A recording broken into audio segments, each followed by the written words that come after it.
Galera, para a gente finalizar nossa aula de hoje, finalizar o nosso conteúdo programático, né, referente à união estável, queria contar mais uma história para vocês do que propriamente uma aula doutrinária, tá? Na realidade, eu acho que nessa altura do campeonato você já tem maturidade suficiente para saber que os casais homoafetivos, não heteronormativos, nossas sociedades plurais, né, no modo geral, a nossa multiparentalidade, sociedades complexas, etc., elas evoluíram, necessitando, claro, de uma chancela do nosso Poder Judiciário, de uma tutela do nosso Poder Judiciário, porque, querendo ou não, vocês bem sabem, também no casamento, e aqui na união estável não é diferente, existe um retrocesso legislativo muito grande. O nosso legislador ele não acompanha esses pontos e cabe ao nosso Poder Judiciário chancelar, tutelar casais homoafetivos nos pontos referentes ao casamento, como a gente já estudou, já se aprofundou nesse ponto, e agora aqui a gente vai trabalhar um pouco na questão da união estável, tá? Óbvio que casais do mesmo gênero podem sim constituir uma união estável, só que houve uma batalha judicial recente, é algo totalmente recente, ela começou ali em fevereiro de 2008, então, eu queria contar um pouquinho dessa história para vocês, para a gente demonstrar em que ponto a gente está hoje, tá? E que ponto, graças a Deus, nós evoluímos para chegar aqui, essa construção que a gente tem atualmente. Lá em fevereiro de 2008, como eu falei para vocês, o nosso governador do estado do Rio de Janeiro, que é o nosso Sérgio Cabral Filho, hoje o Sérgio Cabral já está, coitado, já está massacrado já, mas lá em fevereiro de 2008 ele era o governador do estado do Rio de Janeiro, e o Sérgio Cabral ele propôs perante ao Supremo Tribunal Federal uma ação de arguição de descumprimento de preceito fundamental, nossa famosa DPF, né? E lá ele pleiteou essa DPF, o que? O regime das uniões estáveis também sendo aplicado às uniões homoafetivas. Essa DPF foi numerada através da inscrição 132 do Rio de Janeiro, tá? Então a DPF 132 do Rio de Janeiro foi esse pleito ajuizado pelo nosso então governador Sérgio Cabral. Na inicial, o que o Sérgio Cabral, ali representando o estado do Rio de Janeiro, pleiteava, tá? Ele alegava, na realidade, a violação dos seguintes preceitos fundamentais constitucionais, ou seja, você está ajuizando uma DPF, por óbvio, você está fazendo uma arguição de descumprimento de um preceito fundamental. Quais foram os preceitos fundamentais alegados pelo então Sérgio Cabral para propor essa DPF? Primeiro preceito, o direito à igualdade previsto no artigo 5º, caput. O direito à liberdade, do qual decorre a nossa autonomia da vontade, né, a gente já estudou isso também, está lá no nosso artigo 5º, inciso 2º da Constituição Federal, o princípio da dignidade da pessoa humana, dentro do artigo 1º também, inciso 3º da nossa Constituição Federal, e o nosso princípio da segurança jurídica, que também está previsto ali no artigo 5º, caput da Constituição. Então, a gente tem aqui alguns princípios que foram trazidos, né, nessa DPF como fundamentação legal, tá? Tudo isso, claro, em razão da interpretação discriminatória que o Tribunal de Justiça do Rio de Janeiro ele vinha adotando ao Decreto-Lei 220 de 1975, que é o Estatuto dos Servidores Civis, no tocante aos homossexuais. O que esse estatuto ele trazia nesse Decreto-Lei 220? Ele não deixava casais homoafetivos receberem, por exemplo, pensão alimentícia, simplesmente por serem homoafetivos. Então, esse foi o fundamento para o ajuizamento dessa DPF lá do Sérgio Cabral. Nessa petição inicial também eram elencadas as dificuldades que o Estado tinha em conceder administrativamente aos homossexuais licenças também por motivo de doença de pessoa da família, ou para acompanhar o cônjuge, companheiro, se eleito para exercer o mandato no artigo 19 desse Decreto-Lei 220 de 75. Tá? Bem como, por exemplo, para conceder auxílio-doença e assistência médica hospitalar, que estava previsto no artigo 33 desse Decreto-Lei. Ou seja, as pessoas elas não eram tuteladas, elas não eram respeitadas simplesmente por estarem numa união ou até mesmo numa sociedade conjugal homoafetiva. Então foi por esses motivos que foi pleiteada essa DPF. Um ponto que é interessante é que a nossa Advocacia Geral da União, ela proferiu um parecer nesse processo, em questão para que se fosse julgado procedente essa arguição, contemplando-se no conceito de família, portanto, a ampliação do nosso direito de família, por isso que a gente até chama, né, eu gosto de adotar o termo direito das famílias ao invés do direito de família, porque a gente tem uma multiplicidade de família, a gente já estudou isso na nossa aula lá no comecinho, eu dei pelo menos 7, 8 exemplos de famílias diversas, né? Então, a nossa AGU quis ampliar esse rol do conceito de família e incluir também as uniões homoafetivas e anular todas essas decisões do Tribunal do Rio de Janeiro em sentido contrário por flagrante violação a preceitos fundamentais. O parecer, à época, e aqui é mais um ato de curiosidade mesmo, foi elaborado pelo então advogado-geral da União, que é o nosso atual presidente do Supremo Tribunal Federal, que é o nosso ministro José Antônio Dias Toffoli. Então, ele que assinou esse parecer referente a essa DPF 132 do Rio de Janeiro. Em reforço a essa DPF, em 2009, a Procuradoria-Geral da República ela ingressou com uma outra DPF com o mesmo objetivo, e essa outra DPF foi matriculada através do número 178 do Distrito Federal. Tá? Essa ação, por questões processuais, foi convertida em ação declaratória de inconstitucionalidade, e aí, ao invés de tramitar com a DPF 178 do Distrito Federal, passou pelo número ADIM 4277 do Distrito Federal e foi apensada a essa ação anterior, ou seja, essa DPF 132 do Rio de Janeiro. Essas duas ações elas foram julgadas procedentes pelo Supremo Tribunal Federal e através de uma decisão histórica que concluiu que todas essas regras relativas à união estável aplicam-se por analogia e sem exceção à união homoafetiva. Então, a gente tem uma aplicabilidade das regras processuais, civis, dane-se, tudo que aplica a união estável vai se aplicar para a união homoafetiva. Tá? Na realidade, nada mais é do que uma própria união estável, independentemente de ser homoafetiva ou não, é uma união estável. Tá? Vale a pena a gente ler esse voto, esse histórico voto do nosso Supremo Tribunal Federal, que gerou a publicação do informativo 625 do nosso Supremo, cuja leitura é fundamental para a nossa compreensão da matéria e também é muito interessante porque é um marco histórico para o nosso direito e, claro, para ser cobrado em concursos públicos, a depender da área que vocês vão seguir, né, enfim, ou até mesmo para aplicação de casos práticos na própria advocacia, vale a pena a gente ter isso e, além disso, ter isso como cidadãos, né, e cidadãs, tá? Vamos lá. Relação homoafetiva e entidade familiar. No mérito, prevaleceu o voto proferido pelo ministro Aires Brito, relator, que dava interpretação conforme a Constituição ao artigo 1723 do Código Civil, para dele excluir qualquer significado que impeça o reconhecimento da união contínua, pública e duradoura entre pessoas do mesmo sexo como entidade familiar. Entendia esta como sinônimo perfeito de família. Asseverou que esse reconhecimento deveria ser feito segundo as mesmas regras e com idênticas consequências da união estável heteroafetiva. De início, enfatizou que a Constituição proibiria, de modo expresso, o preceito em razão do sexo ou da natural diferença entre a mulher e o homem. Além disso, apontou que fatores acidentais ou fortuitos, a exemplo da origem social, idade, cor da pele e outros, não os caracterizariam como causas de merecimento ou de desmerecimento intrínseco de quem quer que fosse. Um ponto aqui, galera. Estou gravando no escritório, as coisas aqui em Biporã parece que estão mais ativas do que quando não estava em pandemia, então peço desculpa pelos barulhos externos, mas infelizmente eu não tenho como neutralizá-los, tá? Então, prosseguindo aqui, assim, observou que isso também ocorria quanto à possibilidade da concreta utilização da sexualidade. Afirmou, nessa perspectiva, haver um direito constitucional líquido e certo à isonomia entre homem e mulher.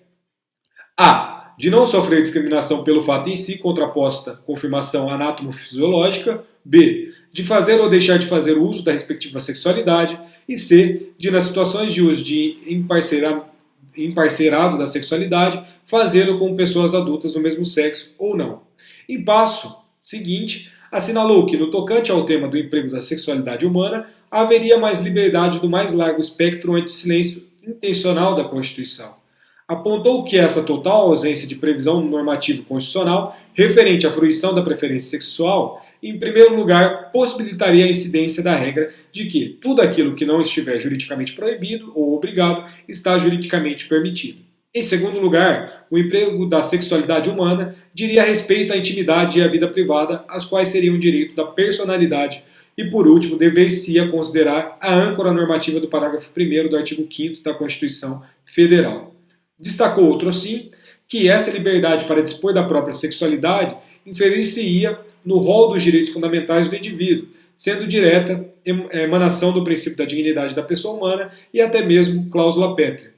Frisou que este direito de exploração dos potenciais da própria sexualidade seria exercitável tanto no plano da intimidade, absenteísmo sexual e nomanismo, quanto da privacidade, intercurso sexual. Asseverou, de outro lado, que o século XXI já se marcaria pela preponderância da afetividade sobre a biologicidade. Isso é muito interessante. Isso daqui é a nossa evolução e por isso que eu falo, por mais que nossa decisão no Superior Tribunal de Justiça ainda seja para prevalecer a biologicidade perante a afetividade, provavelmente isso nos próximos anos, no próximo século, sei lá, vai ter uma diferença. Nossas relações socioafetivas, no meu ponto de vista, elas superarão, ou elas já se igualam em boa parte às relações biológicas, mas eu acho que é capaz delas até mesmo superar, tá? A gente já tem alguns casos desse sentido. Ao levar em conta todos esses aspectos, indagou se a Constituição sonegaria aos parceiros homoafetivos, em estado de prolongada ou estabilidade união, realidade há muito constatada empiricamente no plano dos fatos. O mesmo regime jurídico protetivo conferido aos casais heteroafetivos indica a situação. Após mencionar que a família deveria servir de norte interpretativo para as figuras jurídicas do casamento civil, da união estável, do planejamento familiar e da adoção, o relator registrou que a diretriz da formação dessa instituição seria o não atrelamento a casais heteroafetivos ou a qualquer formalidade cartorária, celebração civil ou liturgia religiosa.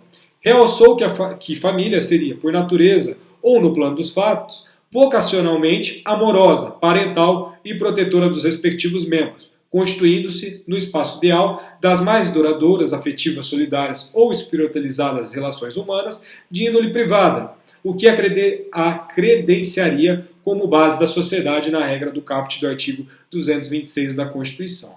Desse modo, anotou que se deveria extrair do sistema a proposição de que a isonomia entre casais heteroafetivos e pares homoafetivos somente ganharia plenitude de sentido se desbocasse no igual direito subjetivo à formação de autonomizada família, constituída em regra com as mesmas notas factuais de visibilidade, continuidade e durabilidade na regra também do artigo 226, parágrafo 3º da Constituição Federal, que diz para nós que, para efeito da proteção do Estado, é reconhecida a união estável entre homem e mulher como entidade familiar, devendo a lei facilitar sua conversão em casamento. Mencionou ainda as espécies de família constitucionalmente previstas no artigo 226, parágrafos 1º ao 4º, tá? A saber, a constituída pelo casamento e pela união estável, bem como a monoparental. Arrematou que a solução apresentada daria concreção aos princípios da dignidade da pessoa humana, da igualdade, da liberdade, da proteção das minorias, da não discriminação e outros. ADI 4277 do Distrito Federal, julgada em 5 de maio de 2011, fez aniversário recentemente, tá? Foi julgado no dia 4 e no dia 5 de maio de 2011, a nossa ADI, então, 4277. Essa decisão, ela possui um efeito vinculante e erga omnes, tá? Não se pode, portanto, admitir outra interpretação que não seja o enquadramento nosso da união efetiva como família. Nesse contexto, pode ser destacadas também as seguintes aplicações legais para a nossa união homoafetiva por analogias e sem qualquer ressalva. Nossa primeira aplicação, artigo 1723 do Código Civil. Então, a nossa união homoafetiva deverá ser reconhecida quando se tratar de uma união pública, contínua e duradoura, estabelecida com o objetivo de constituição de família, tá? Então a menção estabelecida, a menção estabelecida, aliás, de extinção de sexos do comando deve ser afastada por esta interpretação do Supremo Tribunal Federal, tá? Vale também os nossos mesmos parâmetros e exemplos apontados nos nossos presentes estudos, né, referentes ali à Constituição da União Estável propriamente dita, para a nossa união estável quando ela for heterossexual, tá? Então, e homossexual, isso é independente, tá? Então, questões ali do intuito familiar, e etc, tá? Nossa relação pública, aqueles elementos intrínsecos e extrínsecos que a gente passou, enfim, todos os elementos da união estável será aplicado independentemente se é ou não do mesmo gênero ou não, tá? Outra regra, claro, que vai ser aplicada, o nosso artigo 1724 do Código Civil, que diz que os deveres da nossa união estável entre pessoas de sexos distintos servem também para a nossa união homoafetiva. Por exemplo, lealdade, respeito, assistência, guarda, sustento e educação dos filhos, como há deveres em relação aos filhos, não há qualquer vedação, claro, para adoção homoafetiva, tá? Então, não pode existir uma restrição para adoção homoafetiva. O nosso outro artigo que se aplica integralmente à nossas relações homoafetivas é a regra do artigo 1725 do Código Civil, que é a nossa regra patrimonial da união estável. Então, a nossa união homoafetiva, em regra, está submetida ao regime da comunhão parcial de bens, não havendo a necessidade de prova de esforço comum para a aquisição dos bens ali adquiridos durante a união, tá? Nos termos da premissa número 13 da edição 50, novamente da nossa jurisprudência em teses do Superior Tribunal de Justiça. E essa edição 50, o número 13, vai trazer para nós o seguinte aspecto. Comprovada a existência de união homoafetiva, é de se reconhecer o direito do companheiro sobrevivente à ameação dos bens adquiridos a título oneroso ao longo do relacionamento. Os companheiros homoafetivos podem estabelecer por força de contrato de convivência outro regime para a comunicação dos bens. É plenamente viável juridicamente que os companheiros homoafetivos reconheçam a união por meio de uma escritura pública de união estável. Ou seja, o que a gente está tratando aqui? A mesma coisa, tá? Então, por isso que eu evito utilizar a união estável homoafetiva, heteronormativa, isso daí dane-se, é a mesma coisa. As regras são a mesma coisa, vai para um lado, vai para o outro, independentemente de qualquer situação, tá? A nossa outra regra também, claro, nosso artigo 1726 do Código Civil, que é, sim, plenamente possível fazer a conversão da nossa união estável homoafetiva em casamento nos mesmos moldes ali do casamento propriamente dito, ou seja, tem que verificar se não há algum impedimento, que é a mesma situação, tá? Isso também está no enunciado que foi aprovado, nosso enunciado 526 do CJF do STJ, foi aprovado na nossa quinta jornada de direito civil e fala para nós que é possível a conversão da união estável entre pessoas do mesmo sexo em casamento, observados os requisitos exigidos para a respectiva habilitação, tá? Então, se isso é possível, frisa-se que não há qualquer vedação para que o nosso casamento homoafetivo seja celebrado diretamente, como já concluiu também o nosso Superior Tribunal de Justiça em julgado que foi destacado pelo informativo 486 lá de outubro de 2011, tá? Outras regras também para a gente já finalizar. Artigo 1727, que vai se aplicar os mesmos parâmetros para a diferenciação da união estável e do concubinato, com a ressalva do parágrafo 1º do artigo 1723. Isso daqui também não merece uma aprofundação maior. E nossos artigos 1694 a 1710 do Código Civil, que diz respeito aos alimentos. Então, os companheiros homoafetivos podem sim pleitear alimentos um perante ao outro, tá? Incidindo os mesmos preceitos previstos para a união estável heterossexual, tá? Então todas essas menções à união estável e aos companheiros constantes do Código de Processo Civil de 2015 também têm incidência para a nossa união estável homoafetiva sem qualquer restrição, tá? Então, passei por isso, precisava passar por isso? Talvez não, mas só para deixar claro que todas as regras que nós aplicamos para a nossa união estável será sim aplicado para a nossa união estável homoafetiva, tá? Galera, então a gente finaliza a nossa aula de hoje. A aula que vem a gente vai trabalhar já a questão da filiação, ação de reconhecimento de paternidade, reconhecimento dos filhos, enfim, coisas que também agora serão aulas um pouco mais simples, né? Porque a gente passou pelos temas mais problemáticos, eu acho, do nosso direito civil das famílias. Então, agora, por exemplo, trabalhar reconhecimento de paternidade, depois trabalhar adoção, vamos caminhando assim, provavelmente as coisas fluirão de uma maneira mais natural, tá? Obrigado, se cuidem, lavem as mãos, fiquem em casa se vocês puderem e tomem cuidado, tá? Tô um pouco pessimista essa semana, acho que as coisas, bem, o lockdown tende a caminhar também aqui para o Paraná daqui a algumas semanas, enfim, hoje abriu o shopping em Londrina, sei lá, não sei, vamos ver o que dá e torcer para o melhor sempre, tá? Obrigado, galera, e até semana que vem. Valeu!